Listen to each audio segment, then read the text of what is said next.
How Zoom calls make us depressed. If so, you're not by yourself. Many people experience virtual exhaustion, often referred to as Zoom fatigue. It alludes to the weariness you get completing any type of teleconference or video call. Although it isn't a recognized illness, Zoom's tiredness is real. Even if you already use an advanced technology, the COVID-19 epidemic has given the term digital industry a greater identity. Apps like Zoom, Skype, and FaceTime have undeniable advantages, from enabling secure face-to-face communication to making employment more accessible for people with chronic health problems. However, there is a price, as with most wonderful things. This video will be about how Zoom calls make us depressed. Zoom anxiety, what is it? Zoom anxiety and fatigue, a severe feeling of post-meeting exhaustion, are related. You may suffer physical signs of worry or distress in addition to fatigue if online meetings make you both exhausted and uneasy. Zoom anxiety wears people out in work environments and affects a student. In research that examined students, 80% of those surveyed claimed that taking virtual classes made them more anxious and harder for them to concentrate. The Diagnostic and Statistical Manual of Mental Disorders does not list all people who have Zoom anxiety as having a medically diagnosed anxiety disorder.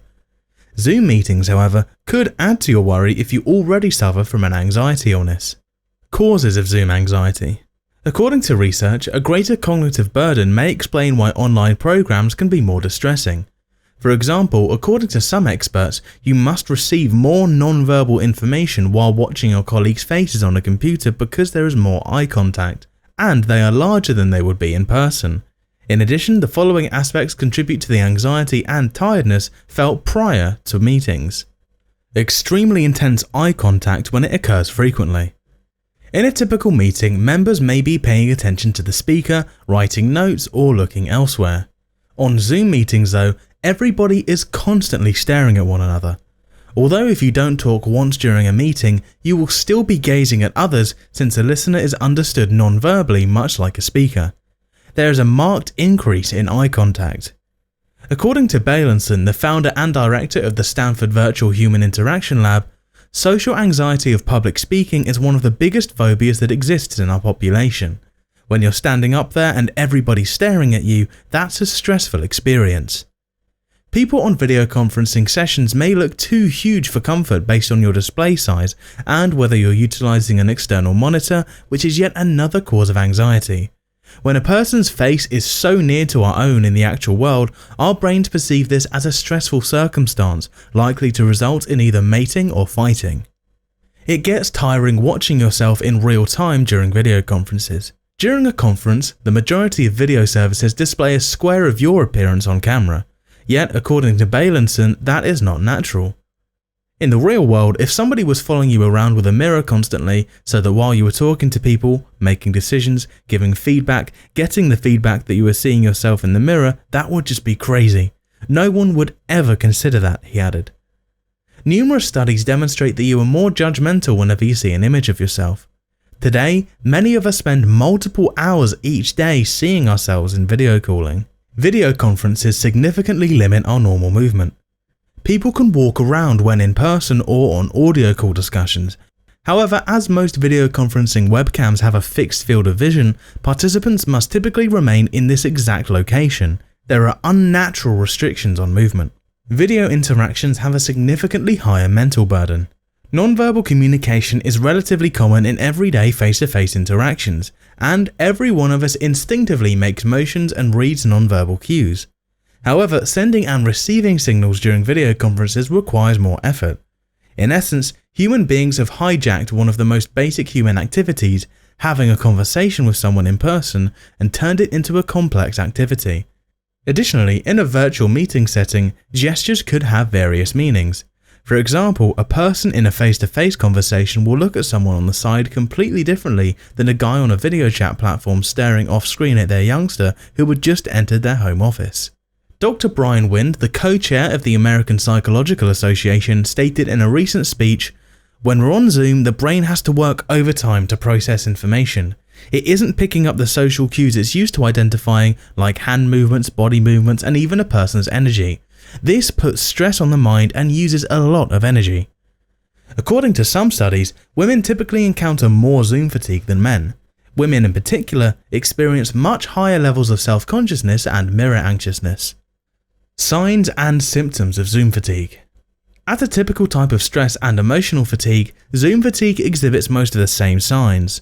While symptoms differ from person to person, the following are the most typical Zoom fatigue signs: memory loss and attention issues, a struggle to stay in touch with family and friends and be present with them, anger and frustration with colleagues, physical symptoms like tense muscles, discomfort, exhaustion and sleepiness, anxious or less creative before the meeting. How to control Zoom anxiety. You might be thinking about how to feel more relaxed throughout video chats if you're suffering Zoom fatigue and stress. Here are a few pieces of advice. Make your mirror smaller. Consider making configuration adjustments if you frequently feel self-conscious or anxious in online meetings. For example, you might choose a perspective that compresses your display, keeping your reflection less noticeable than one that shows both yourself and the people you're speaking with. The Hide Self View option is also available in Zoom. Since you can't see yourself when you converse, it results in a much more authentic encounter. Use only audio. When it's feasible, think about completely turning off your screen. You could also reduce other people's displays and treat the conference like a phone conversation if seeing their presence also makes you more anxious. Continue to go audio only for as many conferences as possible. Even if it isn't possible for every single one, you can still feel less worn out and anxious overall by doing this. Select speaker only. It could be time to adjust your options once more if peering into too many faces and pairs of eyes makes it difficult to concentrate. The choice to limit your display to only the individual who is now speaking is available on several online meeting applications, including Zoom. Move consciously. Another reason you can experience Zoom anxiety is a sense that you shouldn't move around too much in the conference because, when seen on screen, every movement is more obvious. However, it's normal for a person to relax, reposition, or get up for a cup of water between phone conversations and in-person conferences. Therefore, it's acceptable to approach the situation virtually with the same attitude and vigour. You could, for example, remind yourself to, if your shoulders and neck are feeling tight, stretch them, grab a coffee or drink, tell your workers you'll return after getting a snack or beverage. To settle yourself, take the time to sense your feet on the floor or squeeze them down. Plan enjoyable Zoom meetings as well. With all of these demands, video calls could start to make you feel bad, making you hate class or a conference. So don't hesitate to use video calls for amusement to lessen any unfavourable feelings attached. Make use of it to keep in touch with loved ones, pick up a new pastime, or watch a film with your best buddy. While Zoom fatigue has no diagnosis, its symptoms like tiredness or burnout are extremely real. This does not imply everybody who uses video conferencing will eventually become fatigued by Zoom. Video conferencing software will probably continue to be used in the new normal. However, you may reduce your risk of experiencing Zoom fatigue and improve your productivity by becoming more conscious of its causes and consequences. That's all there is for today. Leave us a comment of your thoughts on how Zoom calls can make us depressed. Also, make sure to leave a like and subscribe to our channel if you enjoyed the video. Click the notification bell to never miss our videos. Stay tuned.